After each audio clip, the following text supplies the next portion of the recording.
শকুনের একটি দল 1971 সালে বাংলাদেশকে মেনে নেয় নাই। এখন পর্যন্ত এই দেশের স্বাধীনতা সার্বভৌমত্ব থেকে তারা মেনে নিতে পারছে না। তারা সকাল দুপুর সন্ধ্যা বিএনপির বিরুদ্ধে পরিচালনা চালিয়ে যাচ্ছে এবং অকথ্য ভাষায় কথা বলছে। আজকে জামাত ইসলাম এবং তাদের বাচ্চারা আজকে ক্ষমতায় আছে, কিন্তু একটি দল ইসলামের নাম দিয়ে ইসলামের নাম বিক্রি করে তারা ক্ষমতায় যাওয়ার চেষ্টা করছে বিদেশের সঙ্গে চুক্তি করে। আমার সম্মানিত ভাই বোনেরা, আসসালামু আলাইকুম। খুব সংক্ষিপ্ত সময়ের জন্য আমি আসছি এখানে আজকে নির্বাচনের উপলক্ষে ভোট চাওয়ার জন্য। ইতিমধ্যেই অনেকে ভোটের কথা বলেই ফেলেছেন, তারপরে বলছি আমি ভোট আপনারা দেবেন বলেছেন এবং এই ভোটটা দিতে হবে যথাসময়ে। একটি চক্র ভোট ব্যাহত করার জন্য চেষ্টা করছে। এই চক্রটি কিন্তু নতুন না। এই শকুনের একটি দল 1971 সালে বাংলাদেশকে মেনে নেয় নাই। এখন পর্যন্ত এই দেশের স্বাধীনতা সার্বভৌমত্ব থেকে তারা মেনে নিতে পারছে না। তারা সকাল দুপুর সন্ধ্যা বিএনপির বিরুদ্ধে পরিচালনা চালিয়ে যাচ্ছে এবং অকথ্য ভাষায় কথা বলছে। বিএনপি ক্ষমতায় নাই বহুদিন, 2007 সালের পর থেকে এই পর্যন্ত বিএনপি ক্ষমতায় নাই, কিন্তু তারা এখন বিএনপিকে ক্ষমতাসীন ধরে নিয়ে বিএনপির বিরুদ্ধে কথা বলছে। অথচ ক্ষমতায় কিন্তু আছে ওরাই যারা আজকে কথা বলছে। আজকে জামাত ইসলাম এবং তাদের বাচ্চারা আজকে ক্ষমতায় আছে। এটা আমার কথা না, এই দেশের প্রধান ব্যক্তি তিনি বলেছেন যে ওরাই আমাকে অ্যাপয়েন্টমেন্ট দিয়েছে। আপনারা শুনছেন না এটা, যে ওরা আমাকে অ্যাপয়েন্টমেন্ট দিয়েছে। দর্শক, আমি এটা বলতে চাচ্ছি যে এখন ওরা ক্ষমতায় থেকে এবং প্রশাসনের প্রতিটি জায়গায়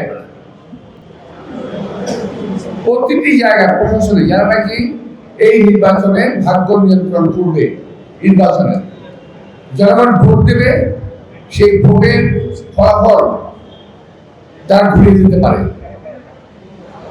আমি মারাত্মকভাবে এই নির্বাচনে একটি কারচুপি আশঙ্কা করছি। আমি যে দেখতে পাচ্ছি দিব্যচক্ষে ওদের প্রশাসনের বিভিন্ন জায়গায় আওয়ামী লীগের লোকেরা বসে আছে, জামাতের লোকেরা বসে আছে এবং বিশেষ কিছু মহলের লোকেরা বসে আছে যারা বিএনপিকে পছন্দ করে না। শহীদ জিয়া রহমান স্বাধীনতা ঘোষণা দিয়েছিলেন, এগুলো তাদের সহ্য হয় না। আওয়ামী লীগ সহ্য হতো না। জিয়া রহমান স্বাধীনতা ঘোষণা দিয়েছেন, এই কথা আওয়ামী লীগ মানতে পারত না। এখন যারা আছে তারা স্বাধীনতা ঘোষণা দিয়েছে জিয়া রহমান, এটাও তারা মানতে চায় না, কারণ তারা ভাবতে চায় যে এটা স্বাধীন না।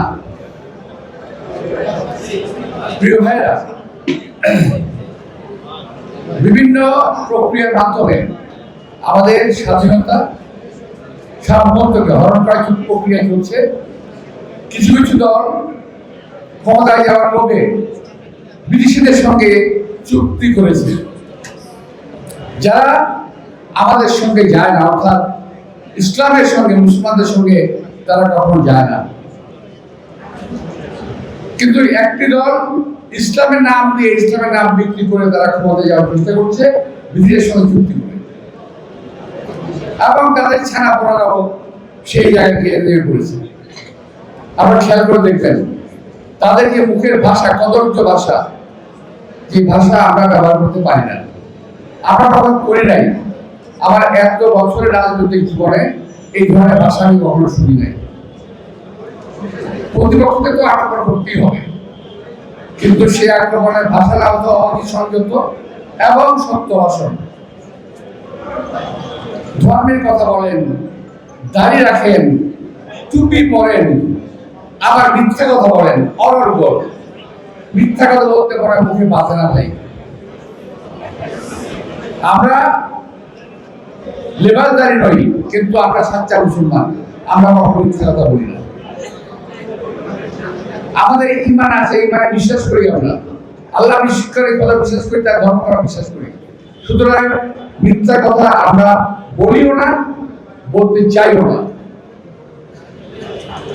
নির্বাচনের জন্য মিথ্যা কথা বলতে হবে কেন? কি দরকার আছে? আমি বলবো যে আমি কি করেছি নির্বাচনে। আমি বলতে পারি যে আমি কি কি করেছি। আমি বলতে পারি আমি কি কি করব।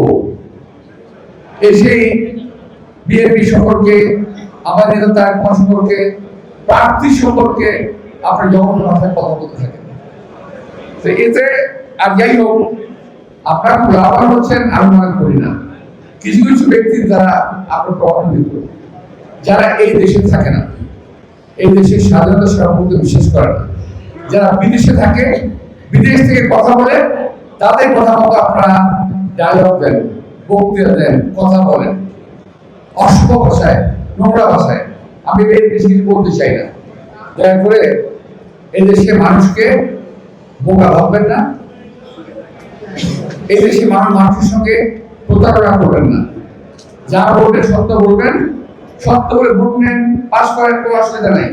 কিন্তু মিথ্যা কথা বলে, ষড়যন্ত্র করে কোনো পরিস্থিতিতেই যদি নির্বাচনে ঠিক করার চেষ্টা করেন, সেটা আমরা মেনে নেব। আমি যেটা বলছিলাম যে একটি চক্র চাচ্ছে কোনোভাবে বলে যে কোনো ভাবেই হোক একটা বিশেষ দলকে ক্ষমতা নেওয়ার জন্য, যদি না পারে নির্বাচন ভুল করার জন্য। এই দেশের লোক অনেক কষ্টে, অনেক যুদ্ধ করে, অনেক রক্ত দিয়ে 17 বছর ত্যাগ প্রতীক্ষার বিনিময়ে এই ভোটের অধিকার অর্জন করেছে। আমি আশা করছি এই ভোটের অধিকার আপনারা প্রয়োগ করবেন 12 তারিখে যথারীতি। কোন ষড়যন্ত্রকারীদেরকে আপনারা প্রশ্রয় দেবেন না। ভোট দিয়ে ভোটিং সেন্টারে আমাদের দাঁড়িয়ে থাকতে হবে রেজাল্ট না পর্যন্ত। আমরা 17 বছর অপেক্ষা করেছি, আমরা কয়েকটা ঘন্টা অপেক্ষা করবো ওখানে। বাই রোটেশন পাহারা দেবো, পোলিং সেন্টারে যেন কেউ গন্ডগোল করতে না পারে। আমরা শুনেছি অনেক রকম প্রক্রিয়া হচ্ছে, সেই প্রক্রিয়ার সাথে আমরা পা দেব না। আমার ছোট ভাই রফিক বলেছেন যে এখন যে আমি যেভাবে আছি এটা আমার সঙ্গে যায় না। কথাটা ঠিক, কথাটা ঠিক, এটা একেবারে মিথ্যা কথা বলেন। আমি কার সঙ্গে যুদ্ধ করব? কার সঙ্গে বলেন? কেউ নাই। আগে বলেছি আমাদের সিনিয়রদের সঙ্গে বলেছি, সিনিয়র আমাদের সঙ্গে বসে, এখন এমন কেউ নাই। এরা পড়া খুব বেশি পড়ার জবাব আমি দেবো না। আমি ওদের পাতা ফাঁদে পা দেবো না। ওরা চাচ্ছে কি জানেন, যে আমি কোথাও না কোথাও একটা গন্ডগোল করি। আমি সে গন্ডগোলে যাবো না ভাই। কোন যত চেষ্টাই করো, কোন গন্ডগোল ঝগড়া ফেসাতে আমি নাই। কিন্তু যখন দরকার ছিল তখন করেছি, রাজপথে লড়াই করেছি, মুক্তিযুদ্ধ লড়াই করেছি, আবার যখন প্রয়োজন হবে লড়াই করবো। কিন্তু নির্বাচনের আগে আমি কোনো যুদ্ধে জড়াবো না। আমার কথা খুব পরিষ্কার। দরকার নির্বাচনের পরে যুদ্ধে যাবো। তো প্রিয় ভাইরা, আজকে আমি ভোটের জন্য আসছি। আমাদের এখানে সর্বমোট 300 ভোট আছে, তাই না? 350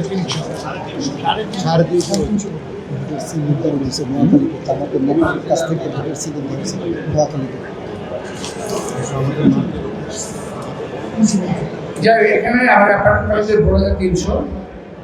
আমি আপনাদের ভোটটা কামনা করব।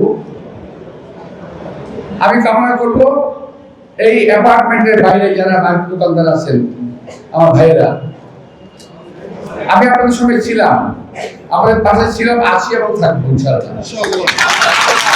আপনাদের জন্য আমি দাবি করব যে আপনারা আপনাদের আত্মীয় স্বজন, বন্ধু বান্ধব যে যেখানে আছে, এই এলাকায় থাকে, তাদেরকে আপনাকে অনুরোধ করবেন যেন তারা আমাকে ধানের শীষে একটা ভোট দেয়।